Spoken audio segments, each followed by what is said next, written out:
प्रिय भाई बहनों, आप सभी का स्वागत है। हम लोग जो है कि अध्याय त्रिभुज है, सब्जेक्ट मैथ, क्लास 9th में देखते हैं प्रमेय 7.1। इसके पहले अभी 7.1 आपको दिया जा चुका है।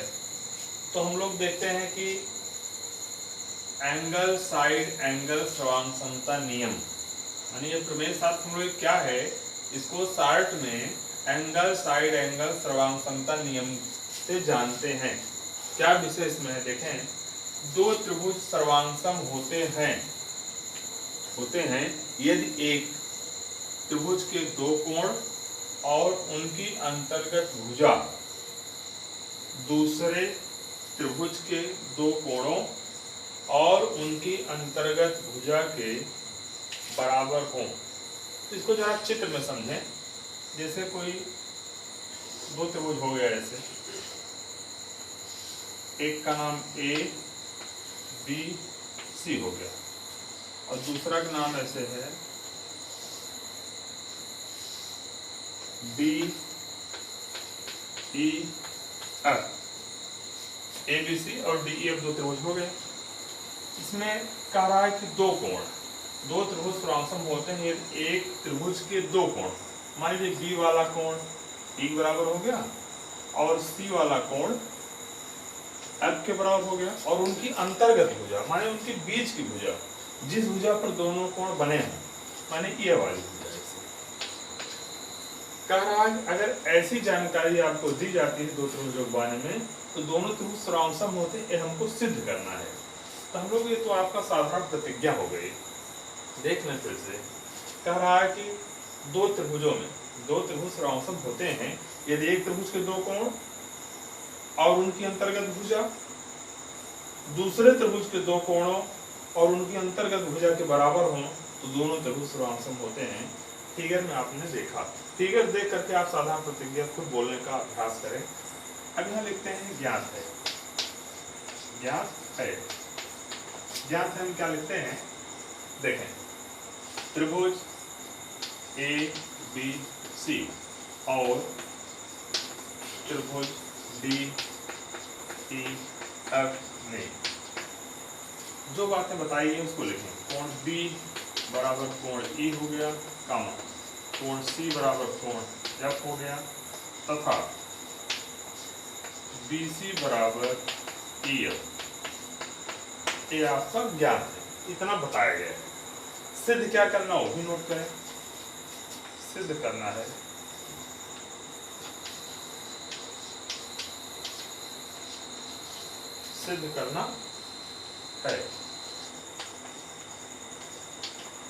त्रिभुज ए बी सी सर्वांगसमता का चिन्ह लगाएंगे। त्रिभुज डी ई एफ, त्रिभुज ए बी सी सर्वांगसम हो गया, त्रिभुज डी ई एफ। तो हम लोग देखते हैं कि यहाँ पर कि अब इसके बाद हम इसका प्रमाण कैसे देते हैं, इस पर चलिए बात करते हैं। अब इसको मिटा दे रहे हैं।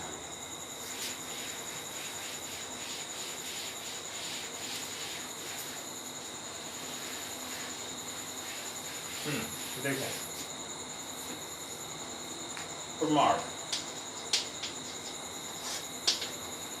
प्रमाण में यहाँ तीन स्थितियां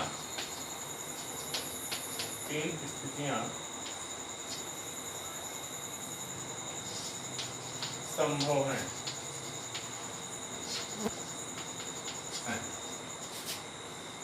प्रथम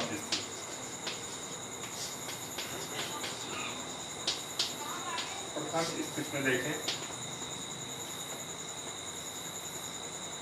यदि ए बी भुजा बराबर है D E, A B D के बराबर है। मान लीजिए भाई, जो जानकारी आपको दी गई इसको मापेंगे, आप चेक करेंगे कि क्या ए बी डी के बराबर है। मान लीजिए बराबर है। यदि ऐसा है तब त्रिभुज ए बी सी और त्रिभुज डी ई एफ में। चलिए दोनों त्रिभुजों में हम लोग बात करते हैं कि क्या क्या चीजें हमको मालूम हो गई। चूंकि ए बी बराबर डी, अभी आपने बताया यदि ए बी बराबर डी ऐसा है, यदि क्या लिख देंगे,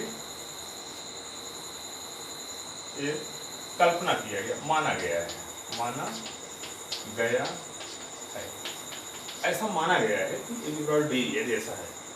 दूसरी बात, कोण बी बराबर कोण ई, इसको कह देंगे आप ज्ञात है, भाई ये तो बताया गया था बी और ई बराबर है। अब बी सी बराबर ई एफ, ये भी लिख देंगे ज्ञात है, ये भी बताया गया है, भुजा इसके बराबर है। अब इसके पहले आपको एक अभिहित बताया गया है कि सर्वांग समता की शर्तों में एक अभिहित इसलिए दिया गया, उसका सहारा लेकर आप बाकी प्रमेय सिद्ध करिए। स्वयं सिद्ध है, अभिहित माने स्वयं सिद्ध कथन। तो अब हम लोग देखें यहाँ, इसलिए त्रिभुज ए बी सी सर्वांग सम त्रिभुज क्या हो गया, D E F, D E F. भाई नियम कौन सा होगा इसमें देखें, पहले साइड बताया गया, साइड बराबर हो गया इसके, फिर एंगल बताया गया, फिर साइड बताया गया। तो देखें ये बीच का कोण बराबर मिल रहा है, किनारे किनारे की भुजाएं समान मिल रही हैं, इसको बोलते हैं साइड एंगल साइड। यहाँ लिख देंगे क्वेश्चन में साइड एंगल साइड। अब सर्वांग समता, सर्वांग समता अभिगृहित, अभिगृहित से ये हुआ कि साइड एंगल साइड सर्वांग समता अभिगृहित से, एक अभिगृहित जो आपने पढ़ा था उस नियम को ध्यान में रखते हैं तो ये दोनों त्रिभुज सर्वांग सम हो जाते हैं। कब, यदि ए बी बराबर डी। चलते हैं आगे, दूसरी स्थिति पर बात करते हैं, लिख देंगे स्थिति, स्थिति यदि A B less than D E, A B जो है डी से मान लीजिए छोटा है, तब ए बी बराबर ए बी के बराबर इसमें से प्राप्त करेंगे कुछ नया भाग, जैसे कुछ मान लीजिए इसको डी डैश कर सकते हैं, ए बी बराबर डी डैश ई प्राप्त किया, ऐसा कर सकते हैं। डी डैश ई, इसको डी डैश बोल देंगे, डी डैश, और फिर कह देंगे डी डैश एफ को मिलाया, ऐसे डी डैश एफ को ऐसे मिला लेंगे, ऐसे मिला लिया आपने। अब आगे देखते हैं,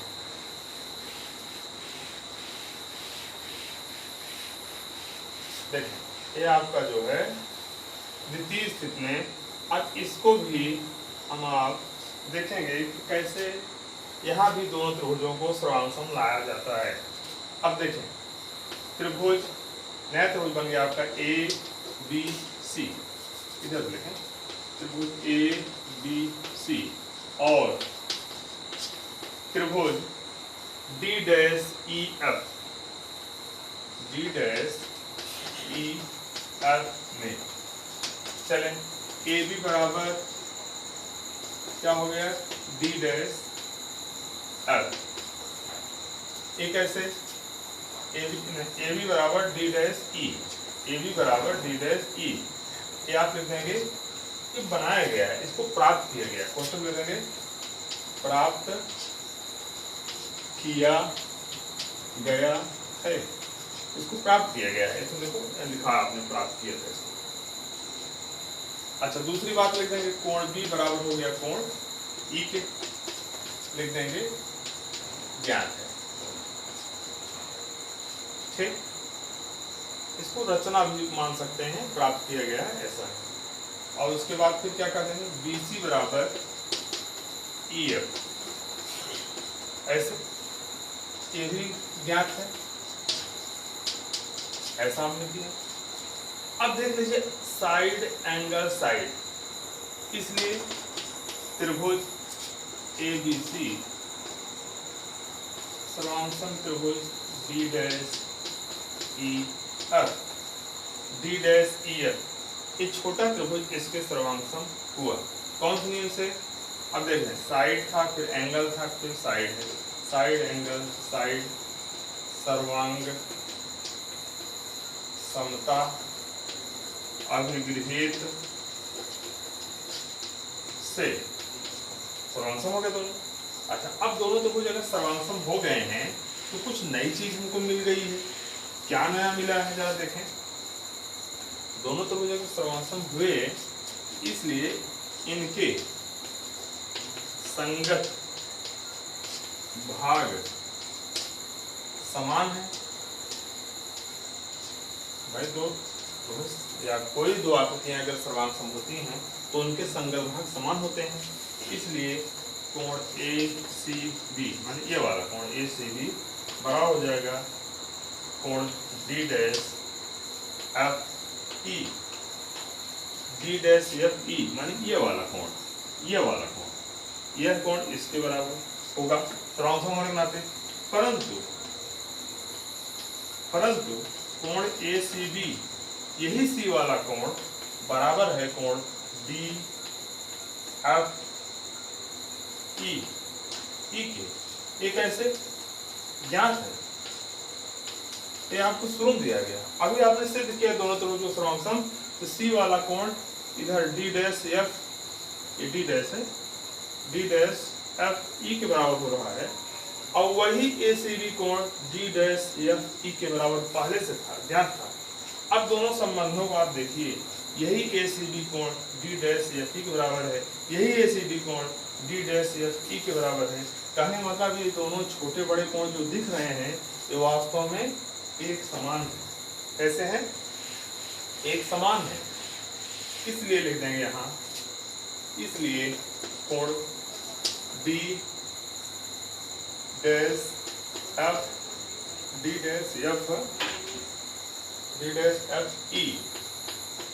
इक्वल टू कोण DFE,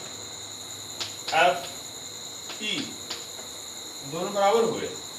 जिसका अर्थ क्या हो गया? जिसका अर्थ क्या है? दोनों कोणों का बराबर होना, जिसका मतलब है कि बिंदु D और D' परस्पर संपाती हैं। दोनों परस्पर संपाती हो गए। इसको और सरल शब्दों में हम कहा संपाती होने, दोनों एक ही जगह पड़ेंगे। भाई ये दोनों कोण बराबर होना, ये रेखा एक ही पर आ जाएगी। तो बिंदु पर संपाती होंगे तो दो अलग अलग रेखाएं जाती हुई नहीं दिखेंगी, दोनों एक ही रेखाखंड हो जाएंगे। D और D' परस्पर संपाती हो गए, जिसका अर्थ हो गया AB बराबर DE या D' कहिए या DE, ऐसा हो गया। AB बराबर D' बोलो आप या DE, ये समीकरण नंबर 1 कर दे रहे हैं। अब देखते हैं इसको, हमारा काम क्या है, हम क्या लाना चाहते हैं। हम लाना चाहते हैं जो त्रिभुज शुरू में हमको दिए गए थे, मूल त्रिभुज, उसको हमें सर्वांगसम करना है। अब उस पर विचार करें। अब त्रिभुज ABC और त्रिभुज DEF में देखते हैं AB बराबर क्या हुआ DE, समीकरण 1 से। फिर कोण B बराबर कोण B वाला बराबर हो जाए कोण E के, ज्ञात है। फिर इधर हो जाएगा कोण भुजा BC बराबर EF हो गया, ये भी ज्ञात है। इसलिए त्रिभुज ABC सर्वांगसम त्रिभुज DEF। नियम क्या लगा? भाई देख लीजिए, साइड है, फिर एंगल है, फिर साइड है, एक क्रम से रखा भी जाता है जिस क्रम में पाया जाता है। यहाँ लिख देंगे साइड एंगल साइड, सर्वांग समता नियम से सर्वांग हुआ, दोनों तरफ सर्वांग हो गए। अच्छा, अब आते हैं अगले नंबर पर, स्थिति तृतीय। यदि यहां लिखा जाएगा यदि AB is greater than DE, AB is greater than DE, मान लो AB जो है DE से बड़ा है, तो हम AB को नाप के ले चलेंगे, E पर रखेंगे तो आगे जाएगा। चला भाई, जब AB अगर DE से बड़ा है तो ये स्थिति हो जाएगी। ऐसा ये जाकर के यहाँ कहीं मिलेगा तो हो जाएगा D डबल डैश, और यहाँ से D डबल डैश को F से मिला देंगे, तब AB बराबर D डबल डैश E प्राप्त किया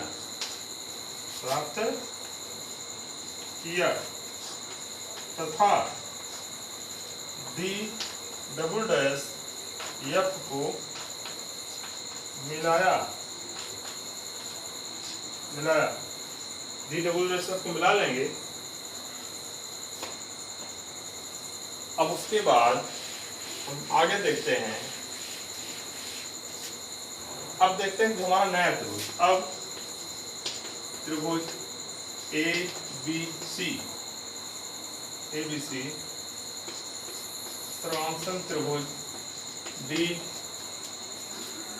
D डबल डैश EF प्राप्त किया जा सकता है। यहाँ लिखा इस प्रकार, आगे लिख सकते हैं, चलिए यहाँ लिखते हैं इस प्रकार ऐसा लिखते हैं, त्रिभुज ABC सर्वांगसम त्रिभुज D डैश EF। भाई D डैश जैसे भी इसको आपने ABC और D डैश EF को जैसे आपने सर्वांगसम किया तो वही AB बराबर D डैश E हो जाएगा, बाकी यह कोण बराबर हो जाएगा, ABC बराबर EF ही है। तो इसी प्रकार आपने वही स्टेप रिपीट करना था, आपने उसे लिख दिया, प्राप्त किया जा सकता है, जिसका अर्थ हो गया कि त्रिभुज ABC सर्वांगसम त्रिभुज हो जाएगा DEF। भाई ये दोनों त्रिभुज सर्वांगसम हो जाएंगे तो यहाँ भी D डैश और यहाँ D, ये बिंदु D है, D dash D double dash और D परस्पर संपाती होंगे, तो फिर वही त्रिभुज की बात आ जाएगी कि वो दोनों त्रिभुज सर्वांगसम हैं। तो यहाँ भी लिख देंगे नियम कौन बस प्राप्त हो गया, अतः यहाँ लिख देंगे दोनों चीजें आपको ये देखिए सिद्ध करने में आ गई, तो हमने यहाँ पे लिख देंगे इति सिद्धम। यहाँ भी नियम वही लगेगा, चल करके नियम हो जाएगा जैसे आपका इसके पहले वाले में था, वही नियम यहाँ भी लगेगा, साइड एंगल साइड सर्वांग समता अभिगृहीत से, किस तरह से यहाँ लिख देंगे आप अंत में इति सिद्धम आ गया। ये आपका प्रमेय कंप्लीट हुआ, इसको अच्छी तरह से जानें समझें और जो है कि आगे भी आपको मिलते रहेंगे। ये प्रमेय थोड़ा सा आपको शुरुआत से देखना पड़ेगा, बाकी इसको लाइव भी करते रहें, जिससे लाइक शेयर सब्सक्राइब करें, जिससे हमारा और आपका जो है कि मनोबल बढ़ता रहे और एक दूसरे के पूरक बने रहें। धन्यवाद।